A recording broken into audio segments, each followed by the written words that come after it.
சென்னை விமான நிலையத்திலிருந்து மதுரை விமான நிலையத்திற்கு வருகை தந்த ஜனநாயகம் படப்பிடிப்பிற்காக நடிகர் விஜய் கொடைக்கானல் தாண்டிக்குடி செல்கிறார் என்று தொண்டர்களுக்கும் ரசிகர்களுக்கும் தகவல் வெளியானது. இதனால் காலையிலிருந்து மாலை வரை மதுரை விமான நிலையம் உள்புறமும் வெளிப்புறமும் 1000க்கும் மேற்பட்ட தொண்டர்கள் காத்திருந்தார்கள். இதை அறிந்த இதனால் விஜயை பார்ப்பதற்காக 1000க்கும் மேற்பட்ட தொண்டர்கள் மதுரை விமான நிலையம் உள்ளேயும் நுழைவாயில் இருபுறமும் நின்றவாறு காத்திருந்தனர். அப்போது விமான நிலையத்திலிருந்து விஜய் வெளியே வந்தவுடன் அவரை கேரவன் வாகனத்தில் ஏறி நின்றவாறு தொண்டர்களை பார்த்து கை கூப்பியவாறு வந்த பொழுது விமான நிலையம் நுழைவாயில் நின்றிருந்த அவரது ரசிகர்கள் காவல்துறையினர் தடுப்பு கம்பிகளை சேதப்படுத்தி தள்ளிவிட்டு விஜயை நோக்கி ஓடி வந்தார்கள்.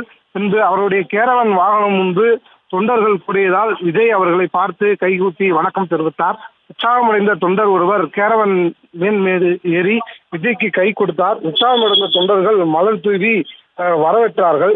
கேரவன் வேன் பின்பு ஓடி சென்றார்கள். இந்த நிலையில் விஜய் ரசிகர் ஒருவர் விஜயை பார்த்த சந்தோஷத்தில் விஜய் கேரவன் வேன் நின்ற இடத்தில் விழுந்து கும்பிட்டு ஆனந்த கண்ணீர் வடித்தார். விஜய் ரசிகர்கள் தடுப்பு கம்பிகளை சேதப்படுத்தி விஜயை பின்தொடர்ந்து சென்றதால் மதுரை விமான நிலையம் வெளி வளாகம் 1 கிலோமீட்டர் சாலை முழுவதும் விஜய் ரசிகர்களின் காலணிகள் நிரம்பி காணப்படுகிறது.